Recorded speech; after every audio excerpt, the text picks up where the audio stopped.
بسم اللہ الرحمن الرحیم۔ دنیا نہ سمجھ پائی آج تک، کچھ لوگ جو ہے وہ دھوکے میں ہیں کہ امام حسین علیہ السلام دو جنگوں کا، دو شہزادوں کا معاملہ نہیں تھا۔ کہاں ولی خدا، کہاں وہ فاسق شخص؟ یہ انبیاء کا وارث ہے، یہ پوری ان ساری موومنٹ کا جسے انبیاء لے کر آئے، اس کو بچانے کے لیے کربلا آیا ہے، اللہ کا ولی ہے۔ اب اگر اللہ کے ولی کے مقابلے میں آ رہے ہو تو کس کے مقابلے میں آ رہے ہو؟ کس کے مقابلے میں آ رہے ہو؟ اللہ کے مقابلے میں آ رہے ہو تو خدا تمہیں چھوڑ دے گا؟ دنیا کی ایمپائر نہیں ہے، دو ملکوں کی یا دو بڑی بڑی کسی آپس میں جنگ لڑی ختم ہوگی معاملہ نہیں۔ جو اللہ کے مقابلے میں لڑے گا، جو اللہ کے حدود کو پامال کرے گا، خدا کو بھول تھوڑی جاتا ہے۔ خدا اس دنیا میں بھی اور آخرت میں بھی اس کام کو دیکھے گا۔ یہ جو خدا کے مقابلے میں آتا ہے، جو حدود الہی کو پامال کرتا ہے، اپنی جہنم کو کریٹ کر رہا ہے، اپنی جہنم کو بنا رہا ہے۔ آپ کیا سمجھ رہے ہیں یہ ظاہر کے چھوٹے موٹے کھوکھلے نعرے، ادھر ادھر نکلنے والے معاملے، یہ کیا ہے؟ یہ خدا کے مقابلے میں آ رہے ہو؟ حسین کے مقابلے میں آؤ گے تو یزید کا اشر دیکھا تم نے؟ لعنت بھیجتی ہے پوری دنیا اس کے اوپر۔ تم آج اگر کسی پوسٹوں میں بیٹھے ہوئے ہو تو تم یہ سمجھتے ہو کہ آج یزید کے حامی ہو جاؤ گے تو تم کچھ کر پاؤ گے؟ دشمنان اہل بیت پر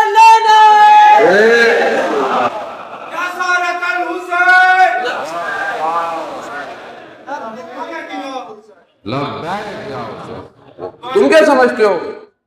72 آیتیں کربلا خالی، اسلام پر حاکم تھا یزید لعین، سارے اسلام کے حدود کو، سارے گورنروں کو خریدا ہوا تھا، حاکموں کو خریدا ہوا تھا، جتنے تھے، بصرہ تھا، مدینہ تھا، جتنی بھی اسلامی حکومت تھی سب کو خریدا تھا یزید نے۔ تم کیا سمجھتے ہو کہ آج چند تمہارے پاس حکومتیں ہیں، چند تمہارے پاس دولت کے خزانے ہیں تو تم اس کو خرید کر آج دنیا میں تم کچھ کر پاؤ گے؟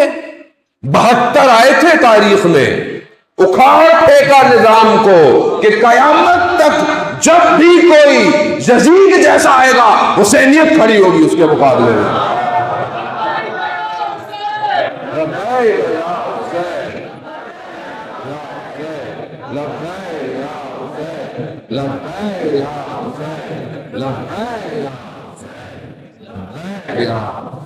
تو تم کیا سمجھتے ہو؟ اس وقت بھی پیسوں سے خریدا اس نے، تم بھی آج پیسوں سے خرید رہے ہو، اور کیا کر رہے ہو؟ وہ تم اپنے ابا اجداد پہ کاپی کر رہے ہو، جو انہوں نے کیا تم بھی وہی کر رہے ہو، مگر پیسوں سے خریدنے والے پیسوں ہی کے غلام ہوتے ہیں، اور جو خدا کے نمائندے ہوتے ہیں وہ اپنے سروں کو کٹوا دیتے ہیں مگر اسلام پر آنچ نہیں آنے دیتے۔ وہ یہ حسینیت کی قوم ہے۔ یہی تو کہا قاسم سلیمانی نے، ماں ملت حسینی، ماں ملت شہادتی، ہم حسین کی قوم ہیں، ہم حسین مت ہیں، شہادت۔ تم ہمیں موت سے ڈراؤ گے؟ ہمارے یہاں مرتا ہے ہی نہیں کوئی، ہمارے یہاں کوئی نہیں مرتا، جانے موت، خوف پیدا کرو، ہراس پیدا کرو۔ دشمن کی پالیسی ہمیشہ سے یہی ہے۔ ابن زیاد لعین نے کوفہ میں ہراس پیدا کیا، خوف، مگر جو تیار تھے وہ محاصرے توڑ کے بھی چلے گئے، اور جو دنیا پرست تھے وہ پھنس گئے۔ آج بھی ہمارے لیے سوالیہ نشان ہے کہ جسے قرآن کہہ رہا ہے، جب میں نے کل آپ کی صورت میں آپ کی خدمت میں جو ہے وہ اصحاب کہف کی مثال دی، یہ چند جوان تھے کہ جو بت پرستی کے مقابلے میں کھڑے ہوئے، اس فساد کے مقابلے میں جو معاشرے میں تھا اس کے مقابلے میں کھڑے ہوئے، خدا کے لیے قیام کیا۔ خدا نے انہیں کہف یعنی غار میں لے گیا اور ان کے کانوں کو بچا لیا دنیا کے شوروں سے، انہیں محفوظ رکھا، اور وہ ابھی تک محفوظ ہے۔ اور وہی حفاظت خدا ان کی کر رہا ہے۔ آج بھی خدا یہ دعوت دے رہا ہے کہ تم خدا کے لیے قیام کرو، خدا کی خاطر خدا تمہاری بھی حفاظت کرے گا، خدا تمہیں بھی بچائے گا۔ عزیزان محترم، یہی ہے سورہ کاف میں پروردگار جو ہے وہ آگے بیان کرتا ہے کہ دشمن کے لیے، دنیا کے لیے لوگ امتحان قرار دیا اس دنیا کو، دنیا کو زینت بنایا، دنیا کو خوبصورت بنایا، زرق اور برق سے متعین کیا۔ یہی امتحان ہے، یہی امتحان ہے، اور یہ امتحان ہر قوم میں رہا ہے، ہر امت میں رہا ہے کہ جنہوں نے دنیا کے زر برق کو دیکھا وہ غافل ہو گئے، جن کے سامنے دنیا کیا تھی۔ آج ہمارے سامنے بھی دنیا ہے، اسٹیٹس، ڈیزگنیشن، مقام، نوکری، پیسہ، دولت، یہی تو بیچا جا رہا ہے۔ اور کیا ہے یہ جو لوگ بک رہے ہیں آج، کس سے بک رہے ہیں؟ اسی دنیا کو زینت سمجھ لیا ہے۔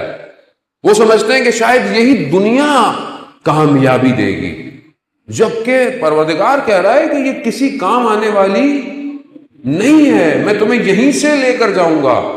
امتحان ہے تمہارا، تم میں سے بہتر عمل کس کا ہے؟ اور یہ سب خدا کہہ رہا ہے کہ میں اس کو جمع کر لوں گا، ساری زرق اور برق کو میں سمیٹ دوں گا۔ میں ایک جو صدا آئے گی پہاڑ روئی کے گالوں کی طرح اکھڑ جائے گی۔ تم اس کے پیچھے اپنے آپ کو کیا کر رہے ہو؟ اس خواہشات کے پیچھے۔ پروردگار جب قارون کا ذکر کرتا ہے تو کیا کہتا ہے کہ قارون قوم موسیٰ میں سے تھا، حضرت موسیٰ علیہ السلام کی قوم میں تھا۔ جب تک حضرت موسیٰ کی طرف تھا کچھ نہیں تھا، جیسے ہی دوسری طرف ہوا اسے خدا نے امتحان کے لیے علم کیمیا عطا کیا۔ اس علم کیمیا سے اس نے خزانے بنائے، اتنے خزانے ہیں کہ قرآن کہہ رہا ہے کہ اس کی چابیوں کو اٹھانے والے نہ جانے کتنے لوگ تھے، اس خزانے کی چابیوں کو۔ قرآن میں آیت ہے کہ اس طرف کچھ لوگوں نے کہا یا لیت، کاش ہمارے پاس بھی وہی ہوتا جو قارون کے پاس ہے۔ قرآن کہہ رہا ہے، جانے محترم، قرآن کو ہم سمجھیں، قرآن عبرت ہے۔ قرآن جب قصے بیان کر رہا ہے تو خامخواہ نہیں بیان کر رہا، ہر زمانے کے لیے قرآن کے جو معارف ہیں وہ طول رکھتے ہیں۔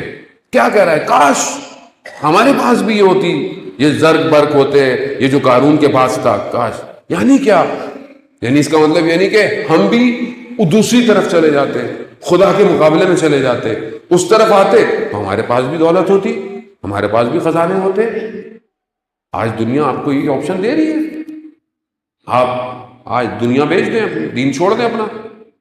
آج آپ چوری، کرپشن، آج آپ کسی پوسٹ پہ بیٹھتے ہیں تو آپ کے اپنے اوپر ہے۔ اب آپ کو اگر گھر گاڑی بنانی ہے تو آپ کہتے ہیں بھائی شرافت سے تو نہیں بن سکتا، جبکہ ہم انکار کرتے ہیں خدا کی باتوں کا۔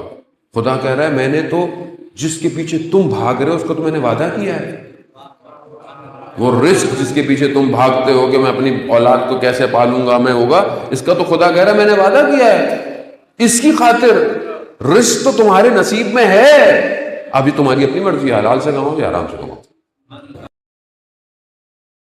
لیکن ہم دھوکہ کھا جاتے ہیں، ہم کہتے ہیں اب یہ دنیا تو لینی ہے، ابھی تو گھر بنانا ہے، پلاٹ بنانے کے لیے وہ کر، جو بھی بہرحال آپ اس کو کہہ لیں۔ کیوں؟ کیونکہ دنیا میں زرق برق بہت ہے، دنیا میں یہ گاڑیاں، یہ ساری چیزیں جو انسان کو دھوکہ دیتی ہیں، انسان اسی کی طرف متوجہ ہے۔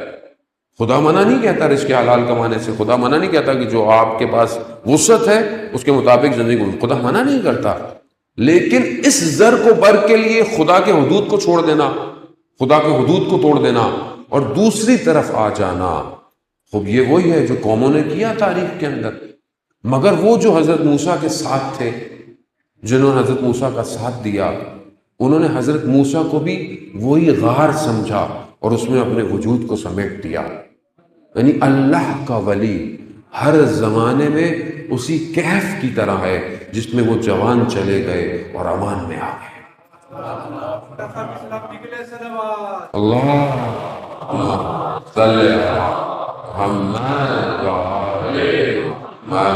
آج بھی اگر ہم چاہتے ہیں اپنے آپ کو بچانا، عزیزان محترم، یہ وادی کھلی ہوئی ہے، یہ وادی جس میں خدا نے جن کے گھروں کو وسعت دی کہ رفت دی ہے کھلی ہوئی، آپ کی اپنی مرضی ہے، یا آپ دنیا میں اپنے آپ کو بے اللہ جواب کے امتحان تو ہے، سختی تو ہے۔ اب وہ امت بنی اسرائیل یعنی امت حضرت موسیٰ کو جب مشکل میں تھی، بڑی مناجات کی، بڑی دعائیں کی، حضرت موسیٰ کو بھیج دیا پروردگار نے، نجات دی فرعون سے۔ اب آپ اس زمانے میں سوچ سکتے ہیں کہ اتنا بڑا حاکم ہو کہ جو اپنے آپ کو رب کہتا ہو، اپنے آپ کو خدا نعوذ باللہ کہتا ہو، یعنی اس کے مقابلے میں اللہ کا نمائندہ آیا ہے، گفتگو کی، اسی ہی سے قوم کو نکال دیا۔ یہ قرآن کہہ رہا ہے کہ ظالم حکمراں جتنا بڑا ہو جائے خوف مت کھانا، اللہ ہی کا نمائندہ تمہیں نکالے گا، اللہ کا نمائندہ تمہیں نکالے گا، اللہ کا نمائندہ نکالے گا۔ خوب کیسے نکلے ہم بھی تو پھنسے ہوئے ہیں، ہم بھی تو پھنسے ہوئے ہیں۔ کیوں؟ کیونکہ بہرحال ظاہر میں ہم جتنے اچھے مسلمان ہو جائیں، دل ہمارا ادھر ہی رہتا ہے۔ وہ جو حاکم ہے، وہ جو اپنے آپ کو اس ٹائم دنیا کا سب سے طاقتور نظام کہتا ہے، کھوکھلا ہو چکا ہے ویسے تو اندر سے وہ، لیکن بہرحال ابھی بھی ہماری نگاہیں ادھر ہیں۔ اچھے خاصے لوگ یہی سمجھتے ہیں کہ یہی نجات دے گا۔ کیسے نکلے؟ اور کیسے نکلے لوگ جو ابھی بھی نکل گئے؟ کچھ قومیں نکل گئی باہر اور نکلے جا رہی ہیں۔ کیسے نکلی؟ کیونکہ انہوں نے قرآن کی آیتوں پہ یقین کیا، قرآن کی آیتوں کو اپنے وجود میں پیوست کیا۔ کیا؟ کہ جب تمہارا صاحب زندہ ہے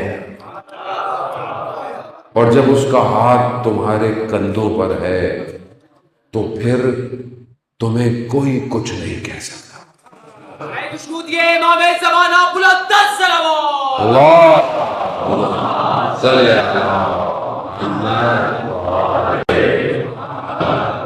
وہ کیسے نکل گیا؟ امام خمینی رضوان اللہ تعالیٰ علیہ جب فرانس میں تھے اور جب ان کو تبعید کر دیا گیا، نکال دیا گیا، اور اس وقت حکومت نے، اور وہ عراق سے ہوتے، کویت سے ہوتے فرانس پہنچ گئے، تو وہاں پر دنیا کا میڈیا ایک دن آیا، پورا میڈیا جمع ہوا، اور ان کے ساتھی جو تھے انہوں نے کہا کہ آغا جو ہے وہ دنیا کا میڈیا آیا ہوا ہے تو بڑا اچھا چانس ہے، یہ پیغام پوری دنیا میں پہنچ جائے گا کہ ہمارا مقصد کیا ہے، ہم کیا ہیں، پوری دنیا پہنچ جائے گی۔ تو جمعے کا دن تھا، امام خمینی نے کہا کہ دیکھو آج تو جمعے کا دن ہے، مجھے ناخن کاٹنے ہیں، مجھے غسل لینا ہے، تو آج تو میرے پاس وقت نہیں۔